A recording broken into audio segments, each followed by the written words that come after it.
এখন আমরা উঠে পাইনি, অন্য কোনো রাষ্ট্রের বা কোনো ইয়ে পাইনি। তবে যেটা আছে তদন্তের জন্য আপনারা জানেন যে আমরা একটা তদন্ত আমরা যদি আগে ইয়ে করে দিই তাহলে ওই পক্ষটা মানে অন্য যে পক্ষরা জড়িত তারা এটার সুযোগ নিতে পারে। আমরা যেহেতু আমরা সিদ্ধান্ত নিয়েছি যে এবং আমরা গুছাই নিয়েছি যে আগামী জানুয়ারি 7 তারিখের ভিতরে ইনশাআল্লাহ আমরা চার্জশিট দিতে পারবো। তখন তো চার্জশিট দিলে আমাদের টোটাল তো এটা একটা এন্ড আনতে হবে যে ঘটনার শুরু থেকে নেপথ্যে কারা কারা। তা নেপথ্যের বিষয়টা এই মুহূর্তে বলতেছি না, তবে আমরা 2-4 জন সংশ্লিষ্টতা পাচ্ছি এবং এতে কিছুটা রাজনৈতিক কারণ হতে পারে, আমরা এইটুকুই বলবো। বন্দি বিনিময় চুক্তি এটা বলেন, এটার অনেক ক্লোজ আছে। স্যার যেটুকু বললে যে 1 বছরই হতে হবে এবং আমাদেরকে সুনির্দিষ্টভাবে জানতে হবে। এখন পর্যন্ত আমরা যেটা জানছি উনি তো গিয়েছেন অবৈধ পথে, কাজে ওনার অবস্থানটা নিশ্চিত না করলে আপনি জানেন যে এটা ইয়ে করা যায়। এখন অনেক গণমাধ্যমে তো এটাও বলা আছে যে পাশেই আছে, এরকম কথা এসেছে। আমরা তো সেটাতে যাব না,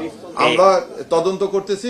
আমাদেরকে যেটা নিগুঢ় সত্য সেই সত্যটা উপস্থাপন করতে হবে এবং তথ্য প্রমাণের ভিত্তিতে সেটার জন্য আমরা এই যে গুজব নানান কথা আছে এটা যেন না হয়, দেশবাসী যেন প্রকৃতটা জানতে পারে। আমরা যে প্রকৃত সত্যটা উদ্ধার করছি সেটা আপনাদেরকে জানানোর জন্য আজকে আমাদের এই সংবাদ সম্মেলন।